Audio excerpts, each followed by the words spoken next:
Today was a good day. Mr. Reagan. Today was a good day. So today, two amazing things happened. We found out that the left has a new champion. I'm gonna grab her. She's right here. Working class Americans want a clear champion. And we're getting a new Supreme Court justice.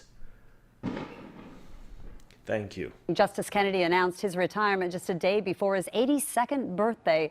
Let's talk about the first thing first, okay? So the left has a new champion. Her name is Alexandria Ocasio-Cortez.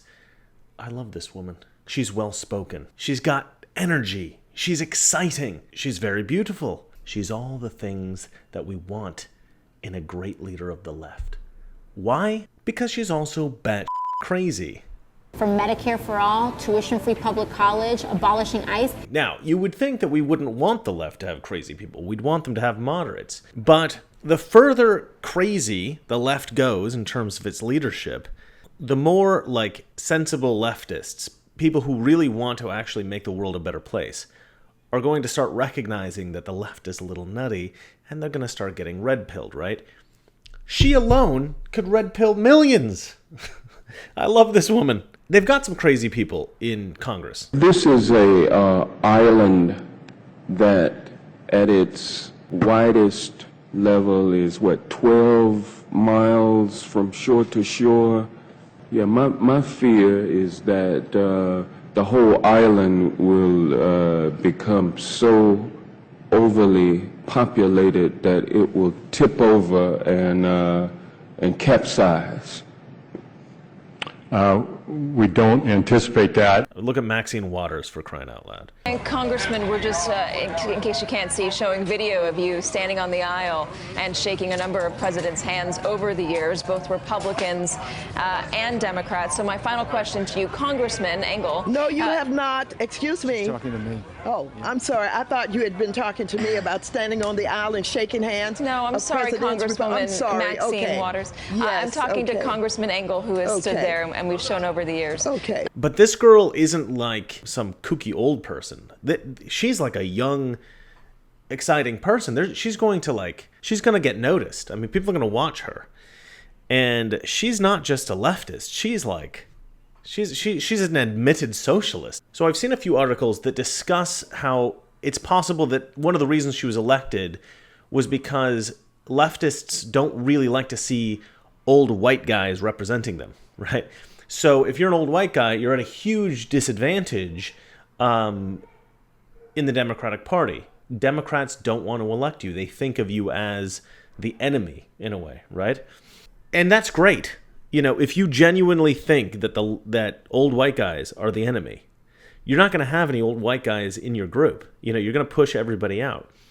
A buddy of mine in California who's gay, a gay Mexican, is starting to get a little bit red-pilled. He's not fully there, but he's starting to see the hypocrisy and the craziness because a friend of his was excluded from a feminist group because she was white.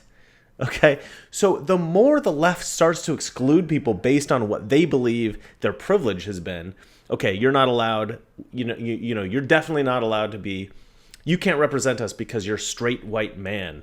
You can't represent us because you're a white woman. Pretty soon it's just going to be every straight person.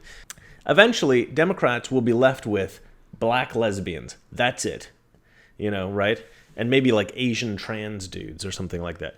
If you keep excluding everybody, you're going to end up a little teeny tiny island on your own. And we're going to have everybody, right? We have a unifying philosophy, right? Which is to try to help the most people that we can, right? That's the Republican idea. So we don't really care. You can be gay, you can be whatever race, you can be whatever religion. Just help us make the world a better place. We're happy to have you, right? This is the Republican message. The leftist message of, which has always been inclusion, is like, we're going to include you unless you have too much privilege, right? The privilege hierarchy is starting to kick people out of the left, which is wonderful.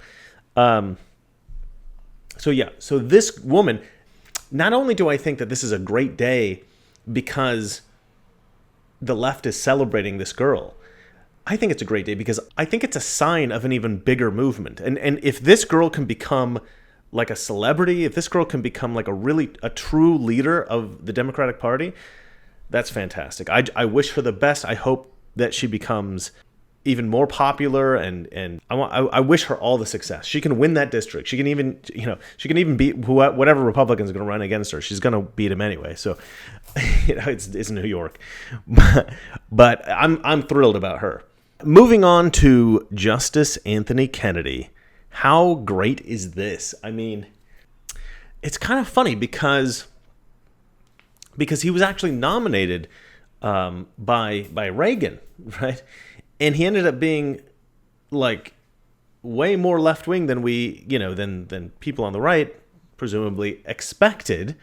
And he's been a thorn in the side of conservatives for decades. And now he's gone, and Trump has an opportunity to fill that space with somebody who will vote in the most rational, most appropriate way possible. And I don't really know, obviously, I just think there's so many possibilities here. I have so much hope for the future. When Scalia died, that was tough. I remember a friend of mine, a fellow conservative, this girl Amanda, had texted me, "Did you hear about Anthony Scalia?" Oh, Antonin. I always say his name wrong. And I was like, "What are you talking about?" And I looked it up. I think she may have even actually said that he had died, and I thought this was a joke, right? And I looked it up, and I was horrified. That was during Obama's reign, and I thought, okay, this is going to turn the tide of the court. This is terrible, terrible news. Well, now we've got great news. So I don't know. Everything is going good today. The possibilities are endless. This is what I'm envisioning, because I think that there is like a conservative renaissance going on, right? We're including a lot more people in the party. We've got people like Milo. We've got Trump is attracting, believe it or not, way more ethnic minorities than ever before were in the party. We've got people like Milo bringing in all kinds of people you wouldn't expect. We've got just an insane variety of people recognizing that conservative ideas are actually beneficial to their lives, which, I mean, finally people are figuring this out. And the internet, I think, is driving a lot of this, because you can check everything. You can look at the facts. You can find the truth on the internet, which, man, the power of that information is just incredible. And then, of course, we have people like, Ben Shapiro. We have people like Candace Owens. We have people like Lauren Southern. We have people obviously like Jordan Peterson. We have all these people, Crowder. We have just phenomenal people online, the intellectual dark web, red pilling everybody. It's a huge wave. I mean, the number of people I'm seeing convert, or at least recognize that, everything is not how I thought it was. People have been lying to me. Once you figure out one hypocrisy, you start to see all of them. Once you recognize that not every conservative is evil, you have to kind of start considering conservative ideas. And that is then the dominoes start falling. So we've got this huge wave of conservatism. The left is consolidating into a really tiny group of people. They're becoming extreme. They're driving everybody to our side. And now we've got the House, the Senate, the executive branch, and now we've got the judiciary, locked up. So let's not mess this up. It's kind of scary to be just winning this much. I mean, it's crazy. Like, Trump comes into office, he's like, we're going to win. We're going to win at everything. We're going to win. Now we've got North Korea's working with us. We've told Iran, you're going to listen to us and do what we say. We're not going to just give you billions of dollars for no reason. Our international diplomacy is just incredible. Business is thriving in America. We've got a great economy.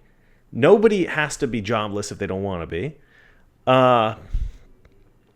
We're building a border. We're securing the country.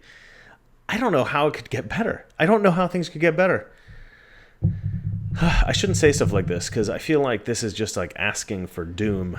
But But no, I'm happy, man. I mean, you know, my job's okay. My girlfriend's hot. Like, everything's good. Like, life is pretty good. Sorry, I didn't want to, like, take up too much of your time today. I just wanted to celebrate a little bit with you. And, I mean, come on, people. We're killing it. This is great. I mean, if you're not happy today, get happy, right? Go talk to a family member about how awesome today is. Share this video. Improve their mood. Tell a stranger how good looking they are. I don't know, whatever. If they're not good looking, just tell them you like their shoes. Just spread a little bit of happiness. Compliment one person today. And it's a little bit late today, but compliment one person tomorrow morning. Just go out and compliment somebody. You know why? Because today was a good day. All right. So as we begin, let us take inventory. Our government has no power except that granted it by the people. It is time to check and reverse the growth of government, which shows signs of having grown beyond the consent of the governed. Under the name of liberalism, the American people will adopt every fragment of the socialist program.